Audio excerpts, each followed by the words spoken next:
ዛሬ የምንገናኘው የነጃሺን ፕሮጀክት በማስመልከት ነው። የነጃሺ ፕሮጀክት በርካታ ዓመታት መንግስት ለሙስሊሙ ማህበረሰብ ብሎ በስጦታ ያበረከተው ሆኖ ያለ ለግንባታ እንበቃ ዘንድ በማሰብ ብዙ ሙከራዎችን በጠቅላይ ምክር ቤቱ በኩል ብናደርግም ሳይሳካ በመቅረቱ ምክንያት የኢትዮጵያ ውስጥ የሚገኙ ባለሀብቶችን በማናገር ምክር ቤቱ በቀጥታ በመጠየቅ እኛ አለንለት በማለት ምክር ቤቱ አጋዥ ሆነው በቀጥታ ሙሉ ኃላፊነት ወስደው እንዲሰሩት ተመቻችቶ በዛሬው ዕለት የርክክብ ስነ ስርዓት ለማድረግ ነው እዚህ የተገናኘ ነው። ይህንን ስናደርግ በምክር ቤታችን ስም ላቅ ያለ ደስታ ይሰማናል። ይህንን ፕሮጀክት ለመረከብ የመጡ ባለሀብቶችንም ላቅ ባለ ምስጋና በደስታ እንቀበላቸዋለን። ዛሬ ይህንን ውል ለመፈራረም ፕሮጀክቱን ለመረከብ ለህዝብም ይፋ ለማድረግ በተሰባሰብንበት ዕለት ሁለት አካሎች በውስጣችን ይገኛሉ። አንደኛው አካል ፕሮጀክቱ ከተጀመረበት ወቅት ጀምሮ የምህንድስናውን ስራ ሲሰሩ ሲያማክሩ የተለያዩ ፕሮጀክቶችን ሲያጠናክሩ የተለያዩ ስራዎችን ሰፊ ስራዎችን ሲሰሩ የነበሩ የቦርድ አባላቶች አሉ። ሁለተኛው አካል ደግሞ ባለሀብቶች አሉ። በእኛ ጥያቄ መሰረት ይህንን ፕሮጀክት ለመፈጸም በደስ በሚል ስሜት የተሰባሰቡ አሉ። ይህንን ፕሮጀክት በክቡር ፕሬዝዳንታችን አማካኝነት በቀጥታ ለአዲሶቹ ለማስረከብ ባደረግነው ስምምነት መሰረት ለማስፈጸም ነው ዛሬ የተገናኘ ነው። እንግዲህ ክቡር አባታችን ሼኻችን ሼኽ ሀጂ ኢብራሂም የጠቅላይ ምክር ቤቱ የስራ ኃላፊዎች፣ የኦሮሚያ ፕሬዝዳንት፣ የአዲስ አበባ ምክትል ፕሬዝዳንት እንዲሁም ደግሞ በዚህ ኸይር ላይ ትልቁን አሻራ ለማስቀመጥ ዛሬ ኃላፊነቱን ለመውሰድ የመጡ ትልልቅ ወንድሞቻችን ወይም ኩራቶቻችን እና ይሄን ሂደት በማሳለጥ ላይ ትልቁ ድርሻ የነበራችሁ ኮሚቴዎች የአስተባባሪ ኮሚቴዎችን ያው እንግዲህ ሂደቱ ይሄን ቦታ ለማግኘት በጣም በብዙ ርቀት ነው የተሄደው። የሁሉም ፍላጎት እንደ ኢትዮጵያ ሙስሊም እኛን የሚመጠን ቁጥራችንን የሚለካ ማሳያ የሆነ አንድ ተቋም እንዲኖረን ለክቡር ጠቅላይ ሚኒስትሩ በተደጋጋሚ ጥያቄ ቀርቦ ክቡር ጠቅላይ ሚኒስትሩ ቦታው ላይ በመምጣት ራሱ በማየት ወስኖ ነበር የሰጡን። በወቅቱ እንግዲህ በተቋሙ በነበረው ክፍተት የተገኙ ድሎችን ባለመጠቀም የሚገባው ነገር ሳይሰራ ቀረ።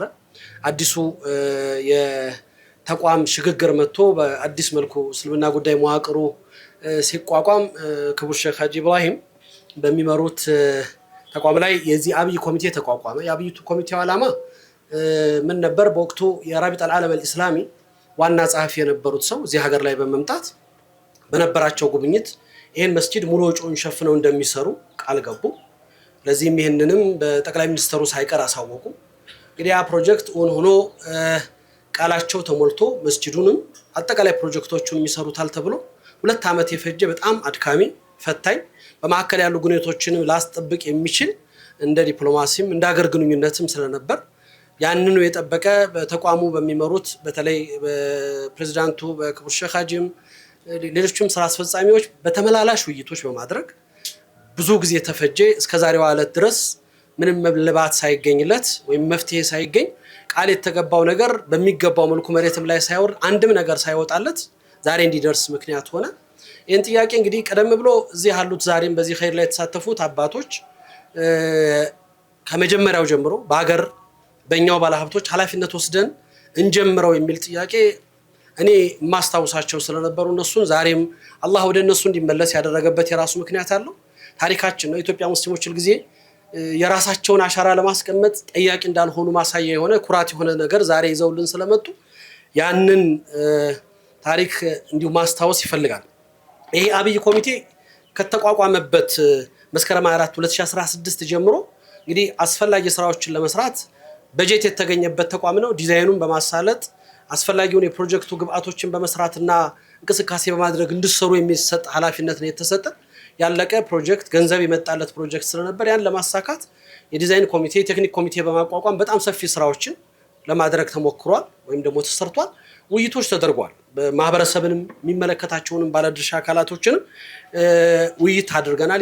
የቴክኒክ ኮሚቴ ተቋቁሞ የቴክኒክ ኮሚቴው በዛው ልክ የሚገባውን ስራ ሰርቶ የመጀመሪያ ዲዛይን ማሳያው እንዲቀርብ የተደረገበት አለ። የዲዛይን ማሳያው ውድድሩን ያሸነፈው ድርጅት ከቀረበም በኋላ ማስተካከያዎች እንዲቀርቡለት አስፈላጊዎቹ ተቋሙን የሚመጥን የምንፈልገውን ተቋም የሚመጥን መልኩ እንዲሰራ በሚለው ሌላ ጥያቄ ተነስቶ በዛ ምክንያት ደግሞ ያንንም በማሻሻል ሂደት ላይ ሌላ ረጅም ስራዎችን ሲሰሩ ቆይተዋል።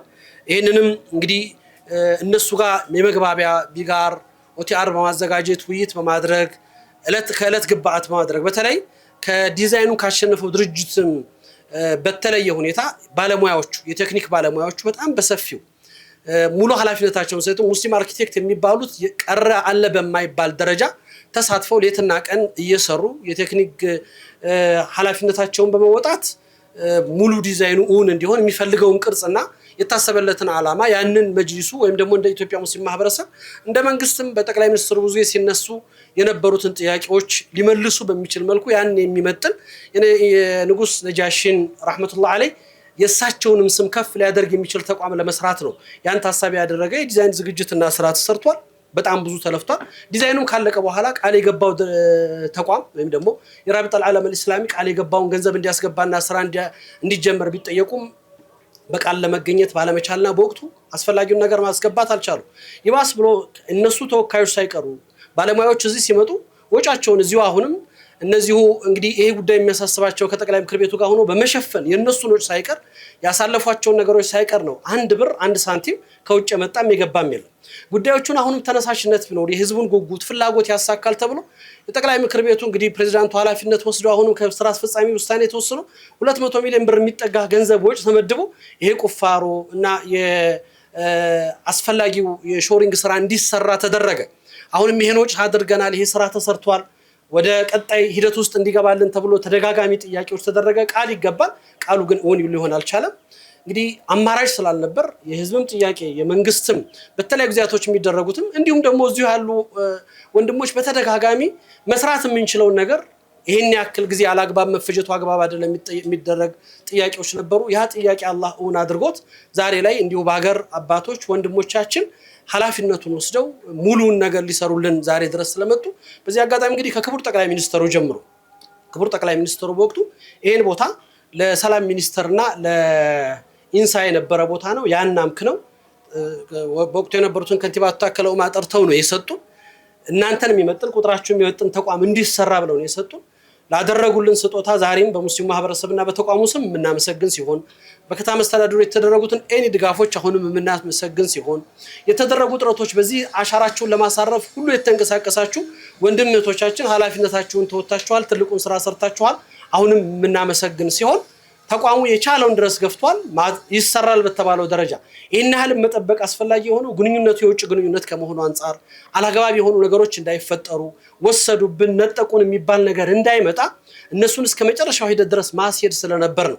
ያም እንዳልሆነ የመጨረሻው ውሳኔ ላይ ሲደረስ እንግዲህ በቅድም ወንድሜ መሐመድ አባተም ሲገልጽ እንደነበረው ሸኻችን ሸኽ ሐሚድም እንደገለጹት ክቡር ፕሬዝዳንቱ ጋር በነበሩ ውስን ይሄንን ኃላፊነቱን እንወስዳለን ያሉ ወንድሞች ጋር በተደረገው ውይይት ምናልባት እነሱ ስም መጥቀስ አስፈላጊ ነገሮች ምናምን ስላልሆነ ነው ዛሬ እዚህ ላይ ማንሳት ያልፈለኩት።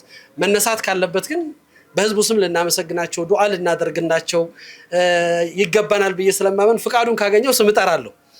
በተደረገው ኃላፊነት ልጥራ። አልহামዱሊላህ እንግዲህ ይሄንን በቅድሚያ እዚህ ወንድሜ ጀማል ከፊት ለፊት ያለ ይሄንን ፕሮጀክት ስንቀበል እሱም ጋሽ ዑመር ሐፊظሁላህ ይሄንን ነገር እኛ ውስን ባለ ሀብቶች አድርገን እንስራው ያለን አንዱ የመነሻ ያነሳው ጀማል ነበር። ከዛ ጋሽ ዑመር ነበር። ጋሽ ዑመር ባገኘ ቁጥር ከሚያነሳቸው ጉዳዮች ይሄን ጉዳይ ነበር። ያው የወቅቱ የነበረው ነገር ተቋሙ ላይ የነበረው ክፍተት ነው ያን ወደ ኋላ መልሶብን የነበረው። ዛሬም አላህ ተመልሶ የነዚሁ ጉጉት የነበራቸው ወንድሞች እንግዲህ አባታችን ሼክ መሐመድ አልዓሙዲ አላህ አፊያቸውን ሞልቶ እድሜያቸውን አርዝሞ ለሀገራቸው አብቅቶ ደግሞ የበለጠ መስራት እንዲችሉ እንዲያደርግ ዱዓ ልናደርግላቸው ይገባል። ትልቁ ሐማቸው ጉዳያቸው ሀገር ላይ አሻራቸውን ማስቀመጥ ስለነበር ይሄንን በወንድማችን ጀማል አማካይነት ዛሬም ኃላፊነቱና ትልቁን ድርሻ የወሰዱት እነሱ ናቸው። እዚህ ፊት ለፊታችን ያሉት እንግዲህ የምናያቸው ባለሀብቶች ጋሽ ዑመር አሊ ሽፋ፣ ሐጂ አህመድ እንዲሁም ደግሞ ሐጂ ሰይድና ሌሎችም ሁላቸው ይሄ የኛ ይገባናል ባሉት ልክ ወይም ደግሞ በሚገባው ነገር ላይ ስለሚያደርጉ ዛሬም በማህበረሰቡም ስም ልናመሰግናቸው በሚያደርጉትም አሻራ እነሱ አስተባብረው ኃላፊነቱን ወስደው ይገባል ያሉትን ነገር እንደሚሰሩ ዛሬም ላይ ደግሞ እኛ እስከዛሬ የተደረገው ይሄንኑ ህልም በመጓጓት ይሄንኑ እውን በማድረግ ላይ ነው። ዛሬ ቀን እንዲመጣ ይጓጓን የነበረው አላህ አምጥቶታል። ይሄንን ኮሚቴው እስከዛሬ ሰራ የነበረውን ነገር የመስጂዱን ፕሮጀክት ለባለ ሀብቶቻችንና ዛሬ ሊሰሩት ለማስተባበር ኃላፊነቱን በሚወስዱት እነሱ ናቸው እንግዲህ ይገባል ብለው በሚያምኗቸው መስመር አስተባብረው ማድረግ የሚገባቸውን ነገር እንዲያደርጉ ሙሉ ኃላፊነቱን ቅድም ሼክ ሐሚድ እንደገለጹት የምናስረክብ ይሆናል። እስከዛሬ በዚህ ሂደት ውስጥ ሁላችሁም ላደረጋችሁት አስተዋጽኦ እናመሰግናለን። ዛሬም ድረስ የቆየ ነው አንድም ብር ሳይወጣለት መስጂዱ ከኪሱ አውጥቶ መጅሊሱ ከኪሱ አውጥቶ ይሄንን ተቋም እውን ለማድረግ የቻለውን ያክል ሞክሯል። ዛሬ ግን አላህ ደግሞ ህልማችንን አድርጎት እዚህ ደረጃ ደርሷል። እንግዲህ መጨረሻውን አሳምሮ ዛሬም በመስራቱ ሂደት ላይ አሻራቸውን ለማስቀመጥ የመጡትን ወንድሞቻችን አባቶቻችንን ዑምራቸውን ያርዝምልን። የበለጠውን ነገር ለነሱ የተሻለውን የሁለቱንም ሀገር ስኬት ይስጥልን። የበለጠ መስራት የሚችሉበትና ብዙ አሻራ አላቸው። ሀገራችን ላይ በጣም ብዙ ለኡማው የሚጠቅሙ ለሀገርም ለማህበረሰብ የሚሰሩት ስላላቸው እሱን አላህ እንዲባርክላቸው ዱዓ እናደርጋለን። በእኔ በኩል ጨርሻለሁ። አመሰግናለሁ። ሰላም አለይኩም ወራህመቱላሂ ወበረካቱ። አክቹአሊ ዲዛይን እንደዚህ በቃል ማስረዳት ትንሽ ያስቸግራል በጣም እንግዲህ በቀጣይ በሚሆኑ ወርክሾፖች ወይ ሌሎች ፕሮግራሞች ላይ ዲዛይኑን በደንብ እናብራራ ይሆናል ማለት ነው። ለጊዜው ግን ዋና ነገሮች ዲዛይኑ ላይ ያሉትን ነገሮች እናብራራለን። አንደኛው ምንድነው እህት ሌላ ያው ዲዛይን ውስጥም ገብታ በደንብ ብዙ ነገር አብራርታለች። ለአብራራ የነበሩትን ሐሳቦች ከሷ ነው የምቀጥለው። እንደ የፕሮጀክቱ ኢምፖርታንስነትን ትንሽ ልግለጽ። ያው ኡስታዝ አቡበከርም ሲያወሩት እንደነበረው ፕሮጀክቱ ለኢትዮጵያ ሙስሊሞች ያለው ፋይዳ በጣም ኢምፖርታንት እንደሌላው መስጊድ የምናየው ሳይሆን በጣም ኢምፖርታንት የሚባል ፕሮጀክት ነው። ከዚህም ጋር ተያይዞ ደግሞ ኢምፖርታንት የሚያደርጉት አንዱና ትልቁ በተለይኛ እንደ ዲዛይን ሎኬሽኑ ነው። ሎኬሽኑ ወይም ፕሮጀክቱ የሚገኝበት ሎኬሽን 30,000 ካሬ አካባቢ ቦታ ላይ የሚገኝ አፍሪካ ህብረት አጠገብ ነው። ዲፕሎማቲክ ኮሪደር አጠገብ ያለ ነው። ለሀገር ውስጥ ብቻ ሳይሆን ለውጭም ሰዎች የሚተላለፉበት የሚያዩት ስለሆነ ዲዛይኑ በጣም በጥንቃቄ ያው ዲዛይን መደረግ አለበት ማለት ነው። ያ አንዱ ትልቅ ፋክተር ነበር። ሌላው ምንድነው ከዚህ በፊት ብዙ እዚህ ሀገር ተሰርቶ በማይታወቅ ደረጃ ኢስላሚክ ሴንተር ነው። ሰፊ ነው። ቅድም ሲዘረዘሩ የነበሩ ብዙ ፕሮግራሞችን የያዘ ትልቅ ፕሮጀክት ነው ማለት ነው። ወደ ዲዛይኑ ቀጥታ ልግባና አጠር አድርጌ ለመግለጽ ቶር ዲቨሎፕመንቱ ላይ ሁለት ፌዝ ነበረው። ፌዝ 1 ወይም ደግሞ አሁን በደንብ አጠር አድርጌ ማብራራላችሁ የወርሺፕ ሴንተሩ ወይም መስጊዱና ከሱ ጋር የተያዙ ፕሮግራሞች ያሉት ሲሆን ፌዝ 2 ግን ዲዛይኑ በቀጣይ የሚሰራ እስካሁን ያልተሰራ ቅድም ሲባሉ ከወርሺፕ ሴንተሩ ውጭ ያሉትን የዚህ ኤዱኬሽናል የኮሚኒቲ ሴንተር የሪሰርች ሴንተር የመሳሰሉትን ሙዚየም ያቀፈ ፕሮጀክት ነው የሚሆነው ማለት ነው። ዲዛይኑ ላይ ሲጀመር ያው ቶሩን በደንብ ቶሮ አርቲኩሌት በደንብ ማድረግ ነው። ይሄ ሲሰራ ብዙ ባለሙያዎች ኢንጌጅድ የሆኑበት ማለት ነው። ቶር ማለት ምን መያዝ አለበት፣ ምን ያህል ካሬ ላይ መስፈር አለበት፣ ምን ያህል ቁመት መሆን አለበት የመሳሰሉትን ዝርዝር ነገሮች በባለሙያ ለዲዛይኑ ግብአት ቢሆን ዶክመንት ነው። እሱን በደንብ ማዘጋጀት ነው። ይሄ ቅድም ኡስታዝ አቡበከር ሲሉት እንደነበረው ከማህበረሰቡም ከባለሙያዎችም በደንብ ተሰብስቦ ነው ማለት ነው ወደ ዲዛይኑ የመጣው። ዲዛይኑን ስንጀምረው ቶሩ አርቲኩሌት ወይም በደንብ ከተዘጋጀ በኋላ በወርክሾፕ ነው የተጀመረው። ከ30 በላይ አርኪቴክቶች፣ ኢንጂነሮች፣ የታሪክ ጸሐፊዎች፣ ሌሎችም ባለሙያዎች የተሳተፉበት ከ30 በላይ ለ3 ቀን ትልቅ ወርክሾፕ ተዘጋጅቶ እሱ ላይ ቀኑን ሙሉ የዋል ወርክሾፕ አጌን ደጋግመን ወርክሾፑ ላይ ሰፊ ግብአት ወሰድን። ከዛም በኋላ ያን ግብአት ይዘን ነው ማለት ነው ወደ ዲዛይኑ የጀመርነው ወይም የገባ ነው።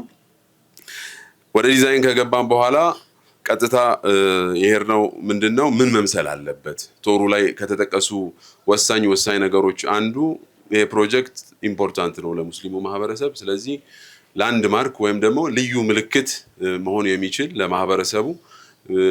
ለማህበረሰቡ ሲባል እንደ ሀገርም ጭምር ነው። ለኢትዮጵያ ሙስሊሞች ብቻ ሳይሆን ለከተማም ትልቅ ገጽታ ግንባታ ላይ ኢምፖርታንት ሎኬሽን ስለሆነ ላንድ ማርክ የሆነ አይነት አርኪቴክቸር መሆን አለበት የሚል ሐሳብ ነው። አይኮኒክ በቀላሉ ሊለይ የሚችል ልዩ የሆነ ዲዛይን መስራት ነው። በዛ መልኩ ወደ ዲዛይኑ ገባን ማለት ነው። እና ዲዛይኑ እኛ ዲዛይን ውስጥ ከገባን በኋላ ኦልሞስት ለ2 ወር የሚሆን ገደማ እየተሰሩ በሳምንት 3 4 ቅድም ሲዘረዘሩ ለነበሩ ለተለያዩ ባለሙያዎች ጥልቅ የሆኑ ፕሬዘንቴሽኖች ሲደረግ ግብአት ሲሰበሰብ ሲስተካከል ባክ ኤንድ ፎርዝ ነበረው ማለት ነው እና ካለቀ በኋላ ወደ ኢንጂነሪንግ ስራው ከመገባቱ በፊት ቢያንስ ከ2 ወር ያላነሰ ሰፊ ጊዜ ወሰደ ዲዛይን ነው ማለት ነው። ከዛ በኋላ አርኪቴክቸሩ ከተጠናቀቀ በኋላ ለሚመለከታቸው ኮሚቴዎችና ምክር ቤቱ ቀርቦ ከጸደቀ በኋላ ወደ ሌሎች ኢንጂነሪንጎች ስራዎች ተገብቶ ተጠናቋል ማለት ነው። ዲዛይኑ ግን በጥቅሉ ምን ይዟል የሚለውን ዋና ነገሮች የተወሰነ ላንሳ። ዲዛይኑ ይሄ ፌዝ 1 የሚባለው ወርክሾፕ ሴንተሩ ማለት ነው 2 ቤዝመንት ሰሚ ቤዝመንት G+2 የሆነ ህንፃ ነው። ያው ለበቃል አይመችም እንግዲህ ስዕሎቹ በኋላ የሚደርሷቸው ይሆናል። አጠቃላይ የሚያርፈው ወደ 18000 ካሬ አካባቢ ይሆናል። ቢልታ እንትኑ ይሄ ሙሉ ወርክሾፕ ሴንተሩ የሚያንሰው ማለት ነው። ሜን መስጊዱ አጠቃላይ ወደ 5000 ካሬ አካባቢ ላይ ነው የሚያርፈው። 2 ቤዝመንት ለፓርኪንግ አገልግሎት አሎኬት የተደረገ ነው። እንዲሁም ለመስጊዱ ሰፖርቲንግ ሰርቪስ ፋሲሊቲዎች ውዱ ማድረጊያ፣ መታጠቢያ ቤቶች፣ ሽንት ቤቶች የመሳሰሉት ስታንዳርዱን በጠበቀ ለቁጥሩ በሚመጥን መልኩ ፕሮቫይድ ተደርጓል ማለት ነው። ከዛ በተረፈ መስጊዱ ምን ይመስላል የሚለው ስናይ መስጊዱ አጠቃላይ ወደ 12000 አካባቢ ወንድም ሴትም ማለት ነው ሰዎችን ማቀፍ የሚችል ለዛም ቁጥር ደግሞ በቂ የፓርኪንግ በቂ ፋሲሊቲዎች በሙሉ የተሟሉለት ትልቅ መስጊድ ነው። እንዲሁም ወደ 5 ሚናሬቶች ያሉት ግዙፍ መስጊድ ሲሆን አንደኛው ሚናራ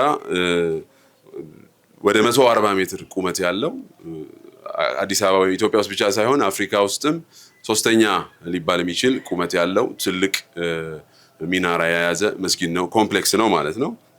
እንዲሁም ከዚህ በተጨማሪ መስጊዱ ከሌሎቹ የሚለየው ምንድነው? ሰፋፊ ፕላዛዎች የያዘ ነው። ለወንድም ለሴትም መስገጃ ቦታ ማለት ነው።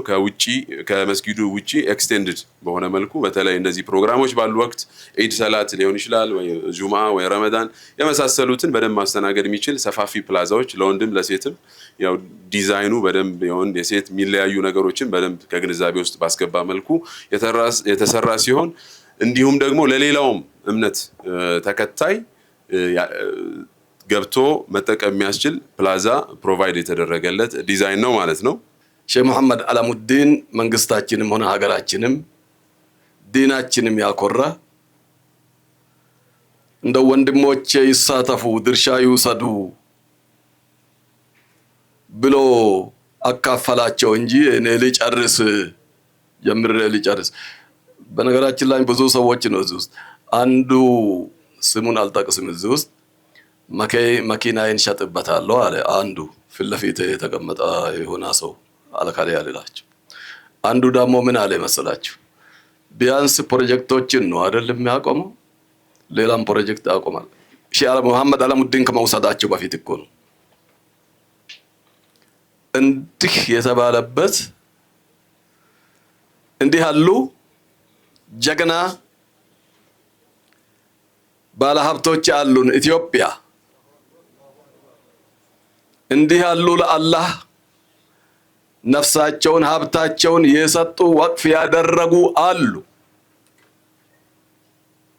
ለነኚህ ሰዎች የኔን ድምጽ የሚሰማ ሁሉ በየአለበት በራሴና በኢትዮጵያ እስልምና ጉዳዮች ጠቅላይ ምክር ቤት ስም በየአሉበት ዱዓ እንዲደረግላቸውና የነሱንም ሀብት የድሮ ሳይሆን አላህ በረካ ጨምሮላቸው እስከ መጨረሻ እስከ ቂያማ ዙርያቸው የሚጠቀምበት አላህ እንዳርግላቸው ሁላችሁም ዱዓ እንድታደርጉላቸው አደራ እያልኩኝ ሼህ መሐመድ አላሙዲን ሼህ መሐመድ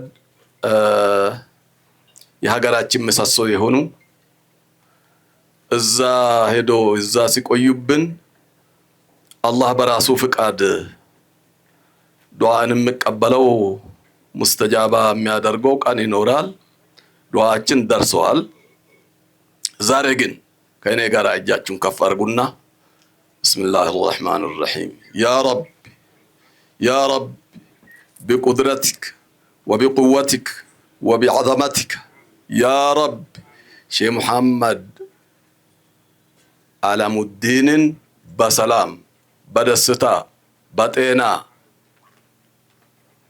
እጃቸውን እስኪ አንዴ ያ አላህ አምጣልን በኩራት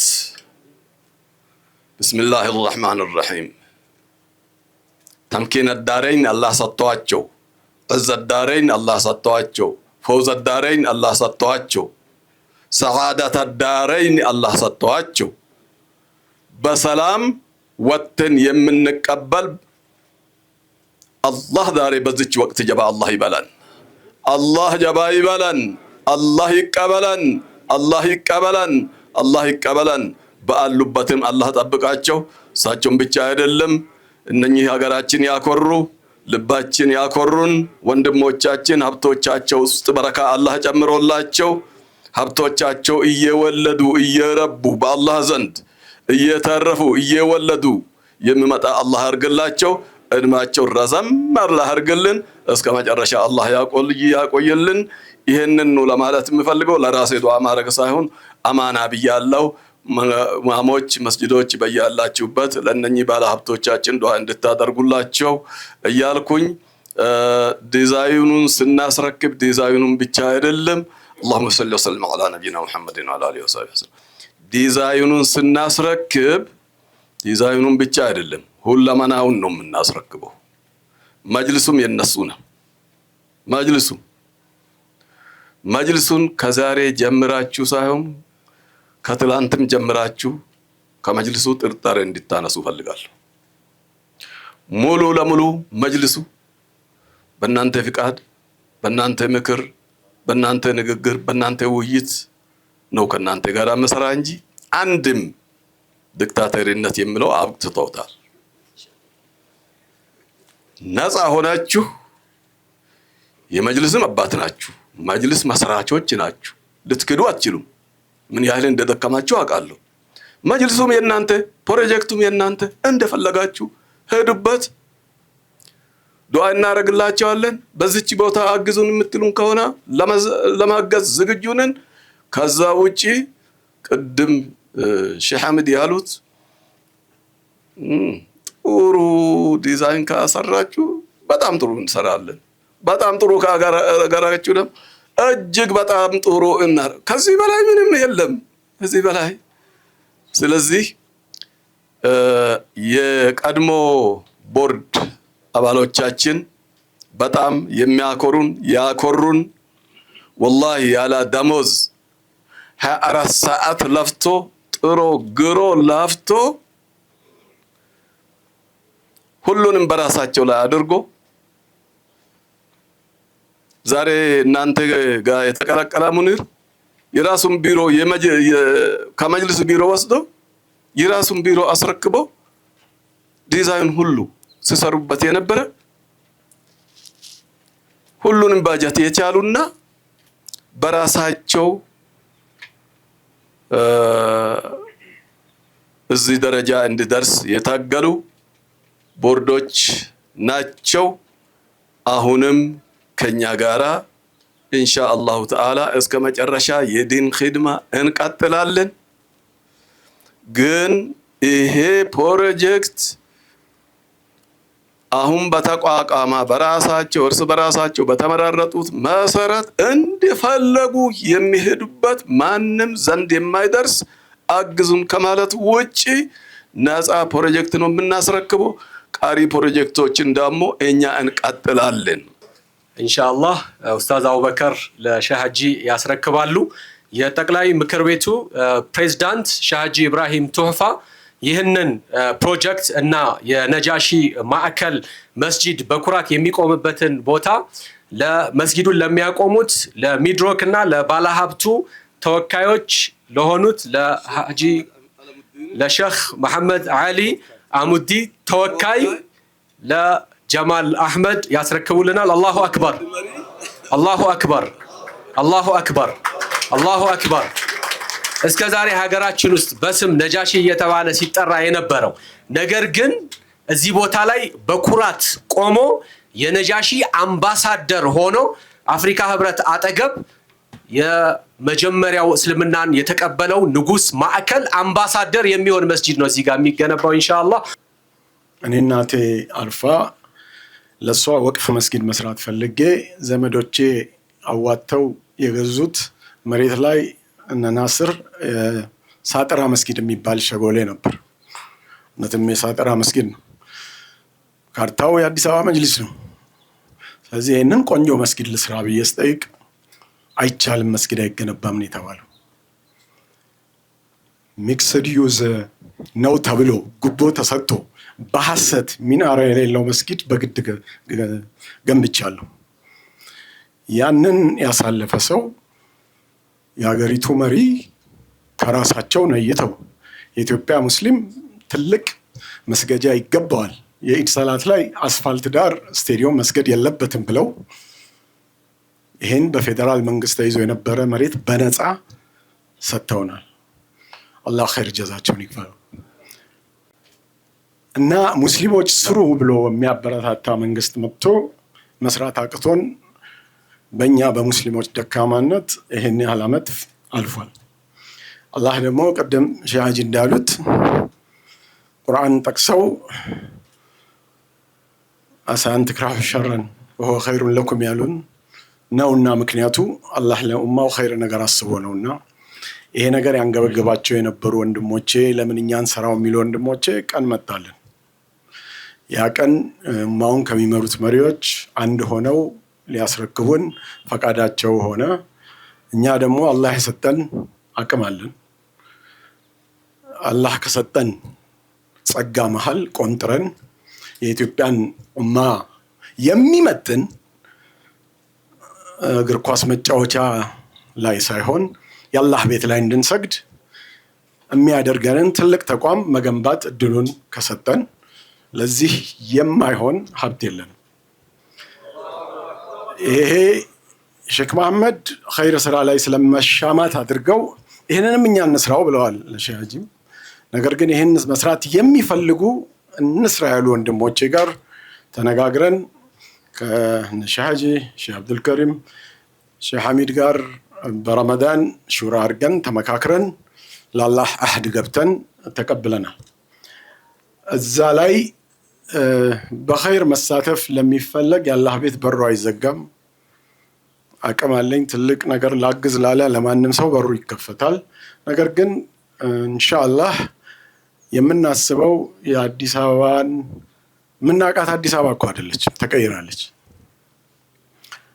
በጊዜው አንዋር መስጊድ ትልቅ መስጊድ ነበረ ለነበረው አዲስ አበባ። በጭቃ ቤት በቆሻሻ በጎርደሜ ወንዝ ስር ለነበረው አዲስ አበባ አንዋር መስጊድ ትልቅ ነው። አሁን ከተማው ለደረሰበት መስጊድ የለም። ንጹህ ቦታ የሚፈልግ የውጭ ባለሀብት ባለስልጣን ሲመጣ የዘነበት የምንሄደው መስጊድ የለም። አዲስ አበባ መጅሊስ አካባቢ አሁን ጥሩ መስጊድ የተጀመረ መስጊድ ጨርሰን ለማሰገድ ተሞክሯል። ያ ቆንጆ መስጊድ ነው፣ ግን አዲስ አበባን አይመጥንም። ይሄ ግን አዲስ አበባን የሚመጥን የአፍሪካ ዋና ከተማን የሚመጥን አፍሪካዊን የናጠገብ ስለተሰጠን ትልቁ ሀብት መሬት ነው። ይሄ መሬት አሁን ባለው የሊዝ ዋጋ ቢሰራ ኖሮ ከ3 ቢሊዮን ብር በላይ ነበር በሊዝ እንኳን ቢሰጥ እና ይሄን መሬት በነፃ አግኝተን ይሄን እድል አሳልፈን መስጠት የለብንም እና ያለፈውን ጊዜ ለመተካት በፍጥነት ወንድሜ ሐጂ ዑመር ካሰባችሁት የተሻለ መስጊድ እንሰራለን እንዳለው እኔ ደግሞ በጊዜም ፍላጎታችሁን ለማሳካት እንዲያደርገን እንዳሉት የሁላችሁም ዱዓ ይለየን። ዋናው መስጊድ ነው መስራት የምፈልገው። ሙስሊም ብዙ ፍላጎት አለው። ብዙ መድረሳ ይፈልጋል፣ ብዙ ዴይኬር ይፈልጋል፣ አሚዝመንት ሴንተር ሊፈልግ ይችላል። ትክክልም ነው፣ እሱ ላይ ክርክር የለኝ። ይሄ ግን ላንድ ማርክ የሆነ መስጊድ መሆን አለበት። እኛ ኢትዮጵያን ሙስሊሞች ጅቡቲ ካለው፣ ኤርትራ ካለው፣ ሱዳን ካለው፣ ኬንያ ካለው፣ ዩጋንዳ ካለው ሙስሊም ተደምሮ እኛ እንበልጣለን በቁጥር። ከዚህ ሁሉ የምስራቅ አፍሪካ ህዝቦች የበለጠ ሙስሊም ያለበት ካምፓላ የተሻለ መስጊድ አለው። በጣም ትንሽ ሙስሊሞች ያሉበት በየሀገሩ ከኛ ሀገር የተሻለ መስጊድ አለ። እኛን የሚመጥን መስጊድ እንሰራለን ኢንሻአላህ። እዛ ላይ አንድ ልመና ነው ለኡማው የምለምነው፣ በአቂዳ በመዝሃብ ከፋፍሎ ይሄን መስጊድ ለማጠርሸት አይሞከር። ላኢላሃ ኢላላህ ሙሐመድ ረሱሉላህ ያለ ሰው ሁሉ ቤት ነው። አሁን አንድ ሆነን ሙስሊሞች ራሳችንን በሰላም በፍቅር ከሌሎች ወንድሞቻችን ኢትዮጵያውያኖች ጋር አገር የምናሳድግበት ጊዜ ነው። በማይሆን ነገር የምንበጣጠስበት ጊዜ አይደለም። ስለዚህ ይሄ ቀን ለእኔ ጥሩ ቀን ነው። ሼክ መሐመድ በጣም የተደሰቱበት ቀን ነው። ሀብታቸውን ለአላህ ስራ የሚያውሉበት ቀን ነው። ዱዓ አድርጉልን። አልሐምዱሊላህ።